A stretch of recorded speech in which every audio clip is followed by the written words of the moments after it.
Damian Schmidt on the Midday Mix. Time to chat to Christian STEYN from STEYN IP. Christian, welcome to the show. It's nice to have you live in studio this time. No, well, thanks for having me. And it's nice to actually see you face to face. It's so much easier to have a conversation where you can see the person talking. Now, we covered Trademark mostly, last time we spoke, but I think it's a really important thing. Can't stress how important Trademark is.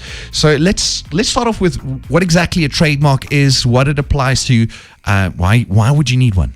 Well, basically a trademark is anything that distinguishes you from your opposition, your competitors. And it's not only your name, it's also your products.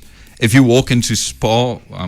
No, go ahead. Yeah. But into a shop for the purposes of this conversation. Yes. If you walk into a shop and you go to a shelf, you glance at what you want and you take it. So it goes beyond just that name. It goes to the color, the design, the actual packaging itself. So there's quite a few elements that go and play into it, because I've noticed a lot of the time you look at certain products that it's the same thing. Essentially.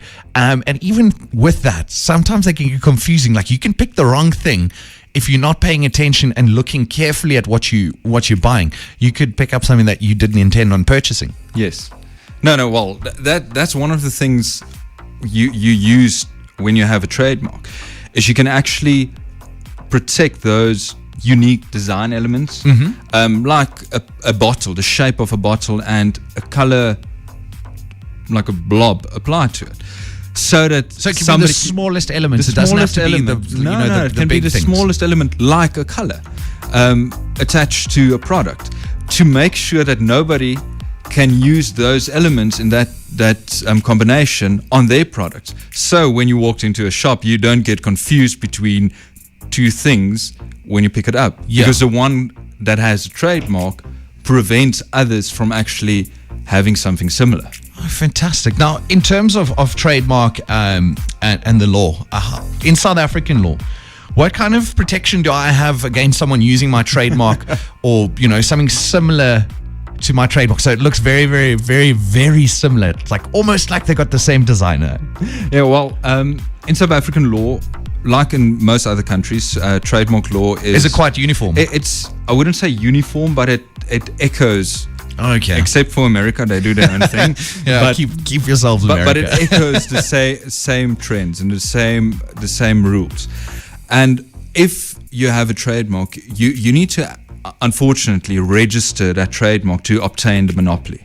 Just having the mark or the design or the logo does not give you sufficient protection. You actually need to file a registration at the Trademarks Office. Okay. And you trying to deal with the Trademarks Office, good luck, it's government. That's why there's trademark attorneys like STEYN IP. For sure. I suppose it's like any kind of institution like that. Like, you could go and stand in line, get to the front after like 5 hours and Form 5C, you didn't have the right one. Form TM2. Yeah, please go home, get it, print it, come back, get into line again and start all over again, only to have some other obscure part that you didn't know you needed. So that's where guys like you come in. Yes, and then once we assisted you in getting that trademark registration, it goes through an entire process which we won't bore you with. We deal with the process on your behalf. Once you have that registration, you actually have a monopoly and you have enforceable registered right. So it's easier to enforce your right when somebody copies you or uses something similar. So to be clear, it does not prevent anyone from using it. It just gives you a strong leg to stand on. Some form of recourse. Yeah. And an extremely strong form of recourse, because it's a registered right. So you actually get a certificate to say, sorry guys, this belongs to me. In, stop it. And that's the intention of a trademark. In terms of trademarks, is it does it protect you for a certain amount of time? Because I have this weird thing that popped into my head now where I think it's got to do with medicine or music, that is that just royalties? Like, it lasts for a certain amount of time and then it becomes public domain? The other forms of IP, like medicines where you look at patents, and music where you look at copyright, there's time frames associated with it. So after a certain time, it goes into public domain. I suppose that was a silly question though. No, trademarks. It's a brilliant question. Coca-Cola, you've existed for 100 years. I can take your trademark now. In South Africa is you register a trademark and it lasts for 10 years. But after 10 years, you just renew it. So as long So do as you have first option on renewal? no, it's yours. Oh, okay. So you just have to keep You renewing it. literally just pay your renewal fees Okay. every 10 years, and as long as you pay the renewal fees, the mark is yours. Coca-Cola, Okay. how many years have they been? Yeah. They just their attorneys make sure the renewal fees are paid. And this is why you need the right people on your side. Yes. Now, could you give us some examples of, valuable South African trademarks? Well, in the last few months, the annual trademark valuation of South Africa was published, and just interested sake, the top 3: MTN, 50 million, just a brand. So it's not anything else. Anything it's attached, literally it's just that brand. That yellow Everywhere and you go. blue, not even that, just a yellow and blue MTN, 50 million. Oh, wow. Vodacom logo, just a brand again, 30 million, just over 30 million. F&B, third, just the F&B logo. Yeah. And the brand, 24 million. So that's the potential value of a brand. And look, these are big guys, but if you look at a top 50, there's some small private type entities. Yeah. Like craft breweries. There's a few brilliant up and coming brands that made that top value, and it's a really valuable thing, and protecting it is not that expensive. I can imagine that it must be quite an arduous process kind of getting it done. So how do we go about getting our item trademarked? Say for instance, we come up with a whatever, like a new specifically colored pair of underwear or something that we want to trademark.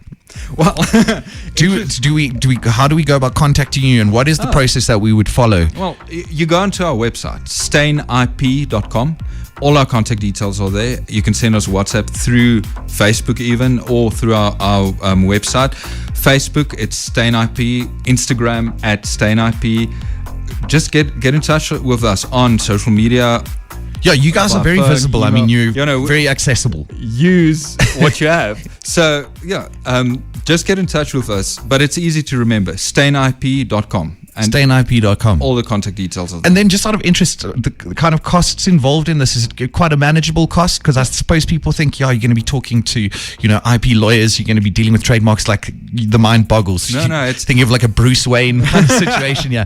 And it's not that, right? No, it's not. It's actually fairly cheap considering what you get. And our firm has specific additional discounted rates for specific industries, Okay. like the creative industry, environmental industry, so people that actually give something back to the country and to the environment. And there's other industries where we go even down on our prices, but it's not expensive. I'm not going to tell you what it is. No. That's for people to contact you. No. But you're not looking at thousands of rands. Yeah. You're looking at like a month's worth of cigarettes, for instance, to protect something that will be earning you money. that might be as valuable as those top three. Oh, fantastic. So go check it out. Facebook, on the website, STEYNIP.com. I'm going to use you now to introduce our next segment on the show. So I was thinking about music this past 2 weeks. Spotify releases that your year in music. And I got my stats back, and my stats on my genres were crazy. I listened to 524 different genres of music this year. Whoa. So it got me thinking, what's that music genre that people would be surprised to know you like? Them knowing you. Classical music. Classical Baroque music. Classical music. Baroque classical music. Yes. So people who know you would be like, what? Christian listens to Baroque classical? Well, it depends on how close to. Yeah, we're not talking about wives. Like your mates or your colleagues. Yeah. Baroque Proper classical. classical music. Ooh, okay. I didn't expect that one. You got me there. Norwegian death metal. Oh, hell yes. Yes. Yeah, the white face paint, the black hair, Yes. lots of black leather and studs. Hell yes, those guys rock, man. So join the conversation. What's a music genre that people would be surprised to know you like? 084-822-0938.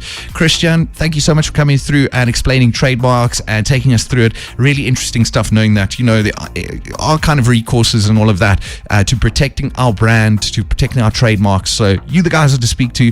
meet you through Facebook or the website. Yeah, definitely. And just to put it out there, we don't charge for consultation. So Okay. getting in touch with us won't cost you a thing. Oh, fantastic. So, dip your toes in the pool. Come and check it out.